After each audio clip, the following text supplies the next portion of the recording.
Navegando aqui pelo Face, eu me deparei com essa postagem. Ela diz o seguinte: feliz é a nação cujo Deus é o Senhor e não uma senhora. Pelo que deu para compreender por essa mensagem, é como se nós católicos tivéssemos uma idolatria e tratasse ela como o próprio Deus. A veneração, todo mundo sabe, é legítima. A igreja não esconde e nem deve. Afinal de contas, isso foi praticado por inúmeras passagens bíblicas, né? Isabel venerou Maria, o anjo Gabriel venerou Maria, Cristo diante da cruz disse: eis aí a tua mãe. E ao olhar para essa imagem, ao tempo que me surpreendi com tamanha estupidez na expressão, eu vi o tamanho da grosseria, porque pessoas aqui ao lado comentaram que não deveriam. Eu cheguei a comentar ela, lógico, contradisse, porque eu não concordo com esse tipo de expressão. Uma das pessoas pegou e respondeu a seguinte frase: Maria está na macumba, né? Na macumbaria tem ela lá. E eu vi nessa hora uma pessoa totalmente inexperiente, porque Oxalá significa Deus maior. E Ele também está lá. Não que Deus se faça presente, mas porque lá coloca uma imagem. É aquela coisa. Hoje em dia, a gente está vendo coisas sérias envolvidas em escândalo. A gente está vendo até mesmo, meio de vocês, envolvidos em centenas de escândalos grandes. Mas isso não quer dizer que por um todos sejam. E o equívoco aqui é porque a impressão que é deixada nessa postagem é que todos têm a visão de Nossa Senhora como Deus. E não funciona bem assim. Se tem pessoas que tratam, é da mesma maneira que tem protestantes que vivem a teologia da prosperidade. Uma teologia que não é correta. Que nós sabemos que só vem a engrandecer uns e derrubar o outro.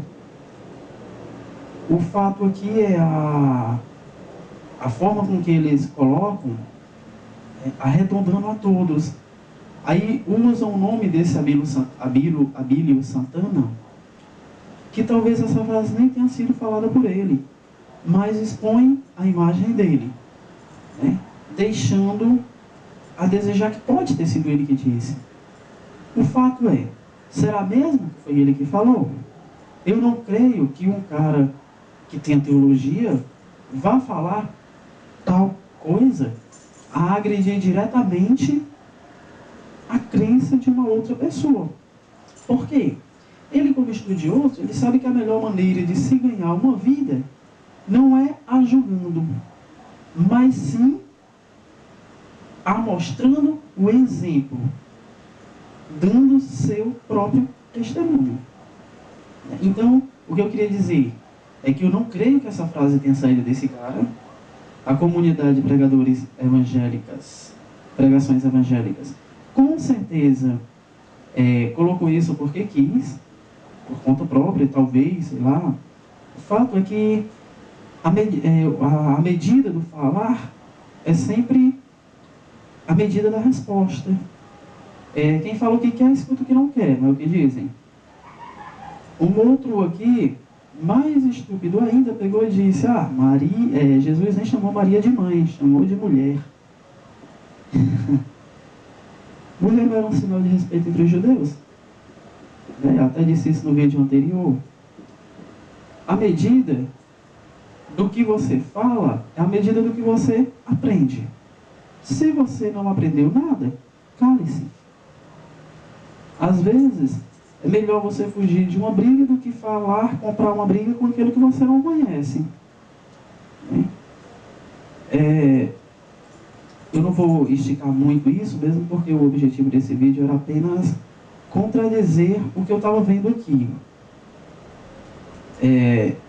Interessante aqui que geralmente eles colocam uma referência, E aqui não tem referência bíblica alguma.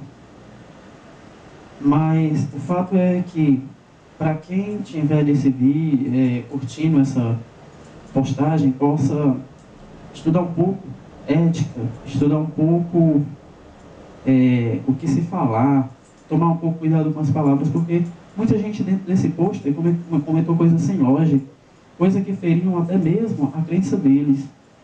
Eu comentei lá, fiz um comentário e pedi que colocassem dentro do Concílio Vaticano II algo que comprovasse.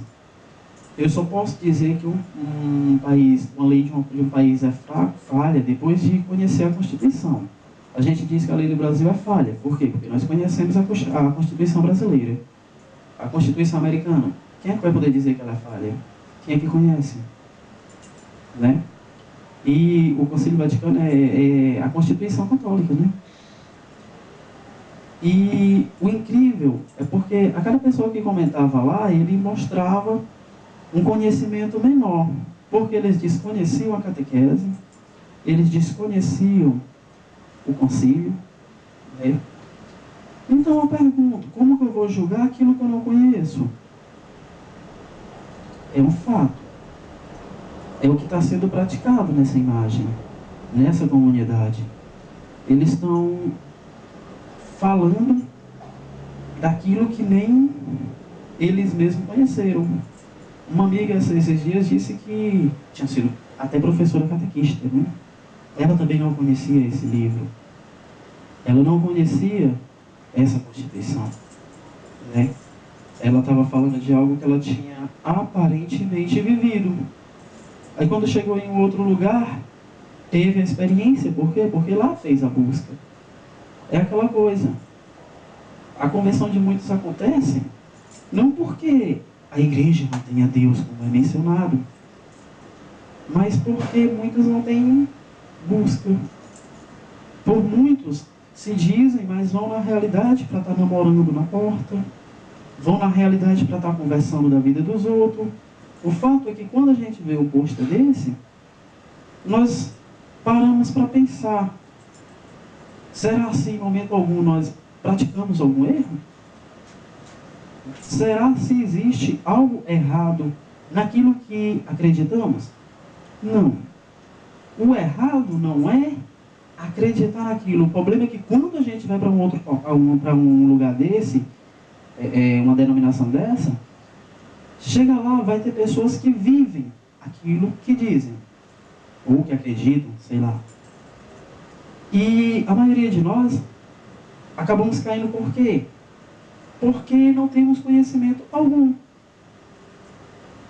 Aí nós nos deparamos com pessoas que vêm com argumentos convincentes, entre aspas, né? Eles convencem por quê? Porque foi tapado. Aquilo que era para você ter absorvido, você não absorveu. Aquilo que era para você ter aprendido, não aprendeu. Não aprendeu por quê? Porque sua atenção estava voltada a outra coisa. O foco seu naquele momento era outro. E o que é de importante se deixar nessa mensagem para os católicos? É que vocês fechem as portas para esse tipo de coisa. Só tem um instrumento para se aprender: a própria Bíblia. O Concílio Vaticano II é nada mais, nada menos do que uma forma de explicar o que está na Bíblia, dentro do conceito da igreja, né? Então a única maneira de futuramente a gente não vir a estar no meio deles postando besteira como essa é a proteção por meio do conhecimento. A todos, até o próximo vídeo.